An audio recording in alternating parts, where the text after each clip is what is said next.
ഫേസ്ബുക്കും ഇൻസ്റ്റയും, ഫേസ്ബുക്കാണ് ഏറ്റവും കൂടുതൽ. ഒന്നും തുറക്കാൻ പറ്റുന്നില്ല.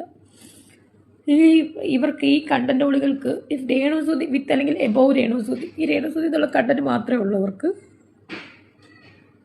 വേറെ ഒരു കണ്ടന്റും ഇല്ല, തുറക്കാൻ പറ്റണില്ല.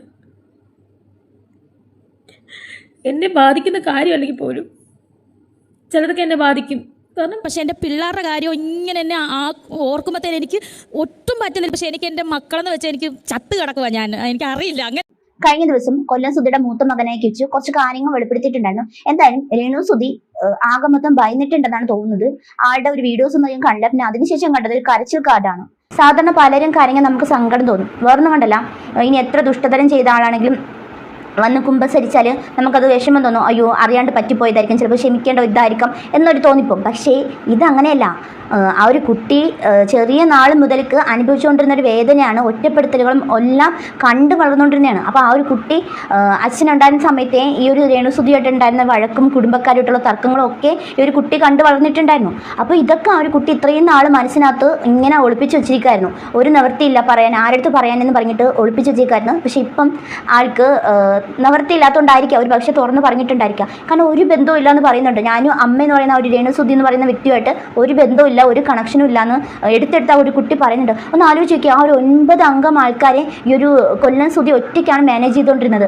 എവിടെയെങ്കിലും നടക്കുന്ന കാര്യങ്ങളാണോ? അപ്പം മൊത്തത്തിൽ ഒരു രേണുസുധി ഉണ്ടായിരുന്ന സമയത്തെ അയാൾ ആത്മഹത്യക്ക് ശ്രമിച്ചിട്ടുണ്ടായിരുന്നു. പക്ഷേ തലനാരിലേക്ക് രക്ഷപ്പെട്ടു എന്ന് പറഞ്ഞിട്ടുണ്ട്. ഒന്ന് ആലോചിച്ച് നോക്കിയേ, ഇത്രയൊക്കെ തൻ്റെ മകനെ നോക്കാൻ വേണ്ടിയിട്ട് കല്യാണം കഴിച്ച് കൊണ്ടുവന്നിട്ട് അവസാനം കല്യാണം കഴിച്ച വീട്ടുകാരുടെ ആൾക്കാരെ മുഴുവനായിട്ട് നോക്കേണ്ട ഒരു ഗതികേട്, ഒരു സ്വാതന്ത്ര്യമില്ല, ഒരു സംസാരിക്കാനുള്ള ഒരു അവസരമില്ല.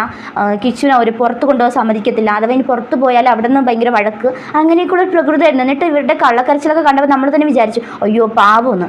എന്നിട്ട് കൊല്ലം സുധിയെ വിറ്റ് ജീവിക്കുമായിരുന്നു.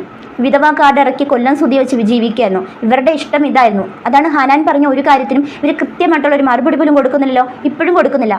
സാധാരണ റിയാക്ഷൻ വീഡിയോസൊക്കെ പറയുമ്പോഴത്തേക്ക് പറയും എനിക്ക് നെഗറ്റീവുകളൊക്കെ പൂച്ചണ്ട് പോലെയാണ്. ഇപ്പം എന്തേ കൊല്ലം സിദ്ധിയുടെ മകൻ വന്ന് സത്യങ്ങളൊക്കെ തുറന്നു പറഞ്ഞപ്പോഴത്തേക്ക് പൂച്ചണ്ടൊക്കെ പോയോ? ഒന്നും ഓർമ്മയില്ലാന്ന് തോന്നുന്നു. പൂച്ചണ്ടിൻ്റെ കാര്യമേ വിട്ടുപോയെന്ന് തോന്നുന്നു.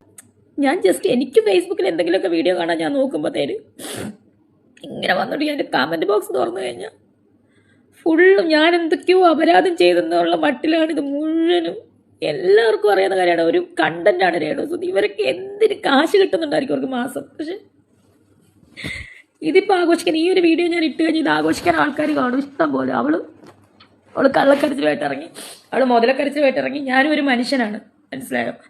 എനിക്ക് വേണമെങ്കിൽ ഇപ്പോൾ സൂയിസൈഡ് ചെയ്യാം. കാരണം ഇത് കേൾക്കാതിൻ്റെ അപ്പുറം ഞാൻ കേട്ട്. പക്ഷെ ചില കാര്യങ്ങൾ എന്നെ ബാക്കിലോട്ട് നിർത്തുവാണ്, ചില കാര്യങ്ങൾ എന്നെ പിടിച്ചു വെക്കുവാണ് സൂയിസൈഡ് ചെയ്യാതിരിക്കാൻ വേണ്ടിയിട്ട്, മനസ്സിലായോ? പക്ഷെ എനിക്കറിയില്ല, ഇത് ഈ നിരന്തരം ഈ നെഗറ്റീവ് ഓളുകളുടെ ഈ ഒരു ഇതെനിക്ക് സ്ട്രെസ് താങ്ങാനാവാതെ ചിലപ്പോൾ ഞാൻ അങ്ങനെ തന്നെ ചെയ്യുമായിരിക്കും.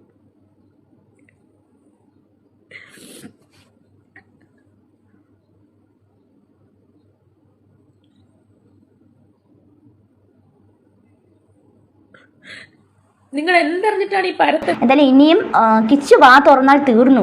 നിങ്ങളുടെ ഒരു കാര്യങ്ങളും ഇനി നടക്കത്തില്ല. അതാദ്യം മനസ്സിലാക്കി വെച്ചത് നന്നായിരിക്കും. കുറേ മറ്റേ മൂടുതാങ്ങികളുണ്ട്. കിച്ചുവിൻ്റെ ഒരു വീഡിയോസിലും ഈ മൂടുതാങ്ങികളെ കണ്ടിട്ടില്ല.